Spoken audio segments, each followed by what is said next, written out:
साथियों, नमस्कार। बहुत सारा प्यार, आपका अभिनंदन, आपका वंदन, आपकी इबादत। इबादत यानी पूजा, और आपका है आमने सामने में हृदय से स्वागत। साथियों, अब जरा मेरी बात पर करिए गौर। कहीं भी बैठे हो, चाहे छोटा सा कमरा हो या हो बड़ा सा हॉल, मत उड़ाइएगा एक दूसरे का मखौल और न मारिए किसी को धौल। अरे बनाइए ना बढ़िया सा माहौल, क्योंकि आज होने जा रही है एक बातचीत बहुत ही रोचक। जी हाँ, बॉल से भिड़ी बॉल, एक वार्ता बॉल से भिड़ी बॉल। अब आप सोचेंगे कि बॉल से भिड़ेगी कैसे बॉल? हर बॉल तो अपने अपने खेल में इकलौती होती है। अब फुटबॉल को ले लीजिए तो एक ही बॉल से खेला जाता है, हॉकी एक ही बॉल से खेला जाता है, क्रिकेट एक ही बॉल होती है, वॉलीबॉल एक ही बॉल होती है, बास्केटबॉल एक ही बॉल होती है, गेंद एक ही बॉल होती है। तो बॉल से भला बॉल कहाँ से भिड़ गई? बताती हूँ ना, सुनिए तो सही किस्सा। एक बार की बात है, एक कक्ष में, एक कमरे में बहुत सारी फुटबॉल थी और तरह तरह के रंगों वाली। कोई लाल सफेद, कोई केवल लाल, कोई काली पीली, कोई सफेद काली, कोई सितारों वाली, कोई नीली पीली, तरह तरह की अलग अलग डिजाइन और रंगों वाली। एक उसमें से फुटबॉल उठाई गई, खूब बढ़िया सी चमकदार सफेद और काले रंग की, और उसमें भर दी हवा। हवा भरी तो क्या हुआ? फुटबॉल हो गई फूल कर कुप्पा और बन गई बिल्कुल गोलगप्पा। अब जब फुटबॉल ने अपना ये रूप देखा तो वो बड़ी तरह ही खुश हो गई। अपनी जगह पे घूम घूम कर नाचने लगी, इतराने लगी, लहराने लगी, बल खाने लगी और गाने लगी। क्या गाने लगी? वो बोली, मैं हूं सबसे बॉल बड़ी, मैं हूं सबसे बॉल बड़ी, और घूमू नाचू घड़ी घड़ी। मेरे आगे सब फीके हैं, मेरे आगे सब फीके हैं, और हुक्म चलाऊं खड़ी खड़ी, हुक्म चलाऊं खड़ी खड़ी, और धूल चटाऊं अगर लड़ी। कोई भी जो मुझसे लड़ेगा उसे धूल चटा दूंगी, धूल चटाऊं अगर लड़ी, और क्यों न दिखाऊं खूब तड़ी, क्यों न दिखाऊं खूब तड़ी। और अपनी तड़ी में वो झूमने लगी, इतराने लगी, और फिर से गाने लगी। और तभी क्या हुआ? अरे, फुटबॉल से एक और गेंद आकर टकराई और फुटबॉल चिल्लाई, अरे तू कहां से आई? तुझे दिखाई नहीं पड़ता? मैं तेरे सामने इतनी बड़ी, तेरे सामने हूं खड़ी, इतनी खूबसूरत, इतनी उम्दा, इतनी बेहतर। तेरी हिम्मत कैसे हुई जो तू आके मुझसे टकराई और मुझसे लड़ी? उसके आगे देखा उसने कौन थी? सामने थी एक हॉकी की बॉल, और हॉकी की बॉल को भी आ गया थोड़ा गुस्सा। उसने कहा, तुम्हारा खेल अपनी जगह, मेरा खेल अपनी जगह। मैं कहीं से अगर लहराती हुई और कहीं से बल खाती हुई, या मैं कहीं से लुढ़कती हुई तुम्हारे पास आ भी गई तो कौन सा गुनाह हो गया? इस पर फुटबॉल और क्रोधित हो गई, बोली, गुनाह तो हुआ, तुम मुझसे टकराई कैसे? आखिर तुझे मेरे तक आने की हिम्मत कैसे हुई? तो जो हॉकी की बॉल थी उससे भी थोड़ा सा क्रोध तो आना लाजमी था, स्वाभाविक था। तो कहने लगी कि तू हवा के दम पे फूली फूली रहती है, और हवा के दम पे फूल कर जरा सी हवा हो गई फुस, जरा सी हो गई कम, तो निकल गया तेरा दम।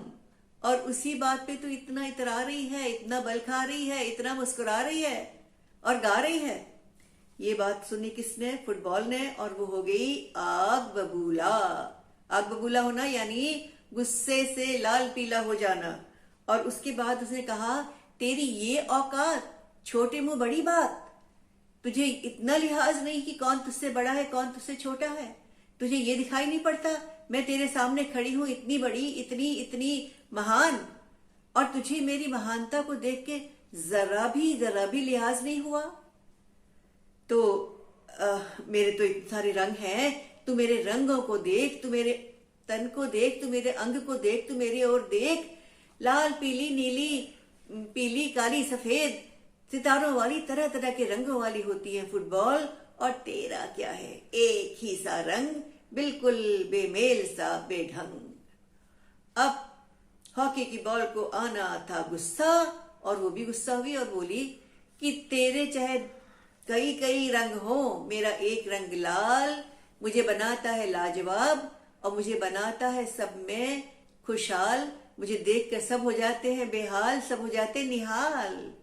और तेरे पास तो है रंगों का इतना सारा भेद, और ऊपर से तेरे मुंह पर है छेद, जिस छेद से अगर हवा न जाए तो तू बिल्कुल हो जाए धराशायी। अब तो फुटबॉल के गुस्से की बारी थी, और वो चीखी और चिल्लाई और बोली, मैं तेरी बातों से भर पाई, मैं तुझे नहीं छोड़ूंगी, नहीं छोड़ूंगी, नहीं छोड़ूंगी। और फिर फुटबॉल को कुछ याद आया। उसने कहा, तू कह रही थी ना मुझ में है एक छेद, अपनी बात पर तुझे ही होगा खेद। मैं नहीं करती कोई भेद, लेकिन तू लोगों से पिट पिट कर घुटती रहती है, मिटती रहती है, और इस बात पर तुझे होता रहता होगा हमेशा खेद। बेचारी।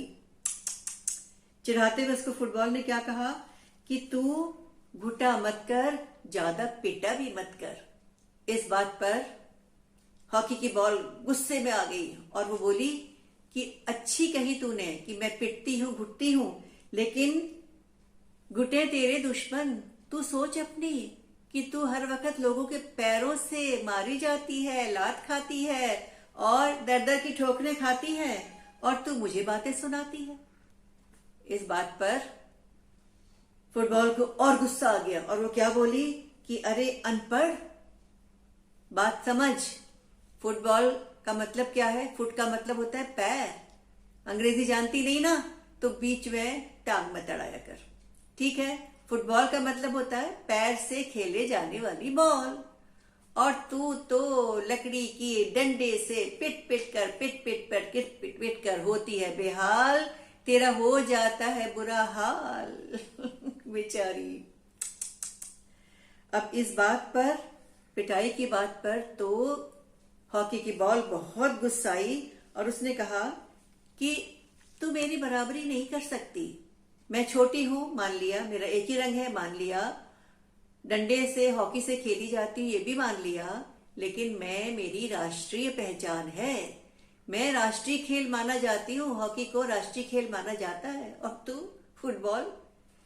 इस बात पे फुटबॉल को और क्रोध आ गया, और वो क्या बोली, चिल्लाकर बोली, अरे छोटी मुंह बड़ी बात, जानती भी है पूर्वी भारत में मुझे लोग दिल से चाहते हैं, फुटबॉल के लिए लोग जान लुटा देते हैं, और पश्चिमी देशों में फुटबॉल का इतना सम्मान है, इतना मान है कि लोग फुटबॉल को ही असली पहचान मानते हैं खेल की। तो तेरी तो राष्ट्रीय पहचान है, लेकिन मेरी कैसी है? मेरी अंतरराष्ट्रीय पहचान है। अंतरराष्ट्रीय मतलब दूसरे देशों में भी मेरी पहुंच है। तू क्या करेगी मेरा मुकाबला? बस ये सुनना था कि हॉकी की बॉल और फुटबॉल में हो गई बहुत लंबी चौड़ी झड़प, और दोनों का क्रोध पहुंच गया कहां? सातवें आसमान पर। कोई दबने को तैयार नहीं था, कोई रुकने को तैयार नहीं था, और कोई कुछ समझने के लिए भी राजी नहीं था।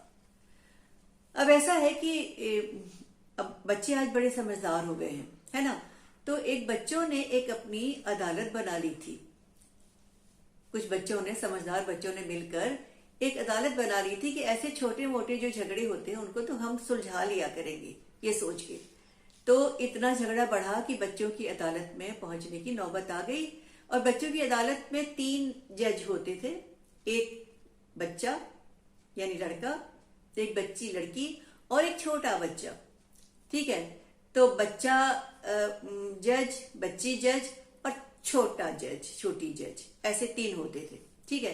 तो इस बार अदालत में कौन कौन थे? इस अदालत में थे, बच्चा जज में था, मेरे ख्याल से हम कुछ भी नाम रख लेते हैं। बच्ची जज में हमने नाम लिख लिया माला, और बच्चा जज में नाम लिख लिया विजय, और छोटी सी जो बच्ची वाली जज थी वो थी कौन? शालू, ठीक है? अब पहुंच गई बच्चों की अदालत में बात और दोनों गेंद लड़ भिड़ी एक साथ। और उसके बाद नन्ही शालू ने सबसे पहले बात शुरू की। जब बैठे दोनों तीनों जज, तो शालू ने कहा कि आज की जो अदालत में आज का जो मुकदमा है वो दो गेंदों के बीच है, दो बॉलों के बीच है, फुटबॉल के बीच और हॉकी की बॉल के बीच। ठीक है भाई। विजय और माला दोनों तैयार थे, दोनों तैयार होकर बैठ गए। और इसके पहले कि कुछ कोई बात होती, फुटबॉल चिल्लाई, ये छोटी सी हॉकी की बॉल अपनी औकात में नहीं रहती और मेरे ऊपर चढ़ी रहती है। तो दोनों बच्चों ने, कौन कौन दोनों, माला और विजय, आप चुप रहिए चुप रहिए, एक एक करके अपनी बात कीजिए, हमें पूछने दीजिए, हम सवाल पूछेंगे, आप जवाब दीजिए, ठीक है? तो ठीक है, उसने हाँ हम ही भरी, ठीक है। तो अब जब सवाल जवाब शुरू हुए तो सबसे पहले विजय ने पूछा कि अच्छा बताओ, तुम कहाँ खेली जाती हो? तो फुटबॉल ने कहा कि खेल के मैदान में। ठीक है। आपको कौन खेलता है? तो हॉकी ने कहा, हॉकी की बॉल ने कहा, हमें खिलाड़ी खेलते हैं। ये भी ठीक है। आपके खेल में कितने खिलाड़ी होते हैं? माला ने पूछा। तो दोनों एक साथ बोल पड़े, हमारे खेल में तो 11-11 खिलाड़ी होते हैं। सही है। फिर विजय ने पूछा, अच्छा आप कैसे जीतते हैं? तो फुटबॉल हंसी और बोली, ये भी कोई बात है, गोल कर देता है जो ज्यादा वो ही जीतता है।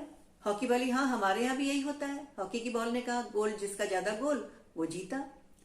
इसके बाद दोनों बच्चों ने कहा कि फिर लड़ाई की क्या बात है भाई, आप दोनों में 11-11 खिलाड़ी होते हैं, आप दोनों मैदान के खेल हैं, आप दोनों इकट्ठा मिलकर खेलते हैं और आप दोनों जो हैं हमेशा दूसरों का मनोरंजन भी करते हैं कि नहीं करते हैं? तो आप क्यों लड़ रहे हैं? माला ने कहा, माला यानी बच्ची जज, माला ने कहा, देखिए आप लोग अगर इस बात पर लड़ेंगे कि फुटबॉल मुलायम है और हॉकी की बॉल ठोस है, तो ये भी आपका जो तर्क है वो गलत है। क्यों? क्योंकि फुटबॉल पैरों से खेली जाती है तो पैरों में चोट ना पहुंचे, इसलिए उसमें हवा भरी जाती है ताकि उसको आराम से मारा जा सके। और हॉकी की बॉल चूंकि हॉकी से खेली जाती है, पैर से नहीं खेली जाती, तो उसकी ठोस बॉल होती है ताकि लकड़ी से मारने पर बॉल टूटे नहीं, फटे नहीं, खराब ना हो। तो नन्ही शादी बीच में बोल पड़ी। उसने क्या कहा, और हॉकी का भी तो पैर जैसा घुमा होता है सिरा। दोनों बच्चे हंसे। कौन दोनों? माला और विजय। कहले, देखो छोटी बच्ची को भी पता है कि आप दोनों खेलों में समानता है। अगर आप पैर से खेलते हो तो हॉकी भी पैर की तरह आकार में घूमी भी होती है, उसे भी मारकर खेला जाता है। तो समझ गए आप दोनों कि आप लोग दोनों क्या कर रहे हो, दूसरों का मनोरंजन करते हो। और इस छोटी बच्ची को जो बात समझ में आ गई वो बात आप नहीं समझे। अच्छा ये बताइए कि आप दोनों खेलते हैं तो आपके खिलाड़ी मिलकर खेलते हैं? हाँ बिल्कुल मिलकर खेलते हैं। अगर मिलकर ना खेले तो हार जाए। आपस में तालमेल रहता है? हाँ रहता है। दोनों एक साथ बोले, दोनों बॉल, फुटबॉल और हॉकी की बॉल। फिर बच्चों ने पूछा, अच्छा ये बताइए कि दिमाग भी लगता है खेल में? उन्होंने कहा, हाँ दिमाग भी लगता है, बिना दिमाग के तो खेल हो ही नहीं सकता। एक बॉल दूसरे को भेजी जाती है, दूसरे को पास की जाती है, दूसरा उसको आगे पास करता है, इस तरह से गोल तक पहुंचाया जाता है बॉल को। अच्छा ठीक है, तो दोनों खेल में दिमाग भी लगता है, दोनों खेल में खिलाड़ियों का तालमेल भी रहता है और दोनों खेल के नियम भी होते हैं।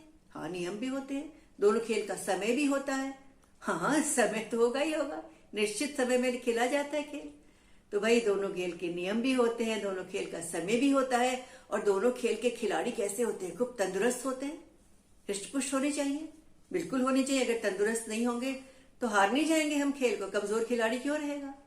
तो भाई जिस खेल में आपको ये पता लग रहा है कि आपको तालमेल रखना है, आपको समय का पालन करना है, आपको बुद्धि का उपयोग करना है, आपको हृष्ट पुष्ट रहना है, आपको नियम से चलना है, उस खेल के लिए आप क्यों लड़ रहे हैं? तो दोनों को बात क्या हुई समझ में आ गई। कौन दोनों? फुटबॉल और हॉकी की बॉल। और दोनों ने कहा, हम समझ गए कि हम गलत मुद्दे पर लड़ रहे थे। असल में हम दोनों मनोरंजन का साधन है, हम दोनों दूसरों को खुश करते हैं, हम दोनों खेलने में मदद करते हैं, हम हृष्ट पुष्ट बनाते हैं, हम सबको जोड़ते हैं, हम एकता का एक साधन है। तो ये बात जब समझ में आ गई तो अदालत का काम तो हो गया था खत्म, क्योंकि अदालत का फैसला हो चुका था और अदालत हुई खत्म और लड़ाई झगड़ा भी हो गया समाप्त। ठीक है साथियों, अभी तो आपने सुना किस्सा मजेदार सा। बॉल से भिड़ी बॉल और फुटबॉल से भिड़ गई थी हॉकी की बॉल। अदालत में पहुंचे और वहां जाकर उन्हें समझ आया कि उनकी दोनों की जो लड़ भिड़ने की आदत थी वो गलत थी और मिलकर रहना चाहिए। लेकिन घर में भी बड़े सारे लोग होते हैं जो लड़ भिड़ जाते हैं। टुन्नू मुन्नू ऐसे दो बच्चे हैं, हमेशा लड़ते भिड़ते रहते हैं, नोकझोंक चलती रहती है और एक दूसरे को मारते डांटते, डांट खिलाते, शिकायतें करते रह जाते हैं। रोज रोज का किस्सा, घर वाले परेशान। तो उनकी दीदी मुनिया ने सोचा कि आज तो हम घर में अदालत खोल देते हैं और बच्चों की अदालत खुल गई। सुनाती हूँ आपको, सुनिए सुनिए। लो बच्चों की खुली अदालत और शैतानों की खस्ता हालत। लो बच्चों की खुली अदालत, शैतानों की खस्ता हालत। टुन्नू मुन्नू उधम बाज। दो भाई टुन्नू मुन्नू उधम बाज, खुराफात उनका अंदाज। चाहे दुनिया हो नाराज, लड़ने से न आते बाज। चाहे दुनिया हो नाराज, लड़ने से न आते बाज। और बदलूंगी दोनों की आदत, बदलूंगी दोनों की आदत। दो बच्चों की खुली अदालत और शैतानों की खस्ता हालत। बदलूंगी आदत किसने सोचा? मुनिया ने सोचा। ठीक है। अरे जज बनी मुनिया बैठी, अरे जज बनी मुनिया ऐठी, ऊंची कुर्सी पर जा बैठी।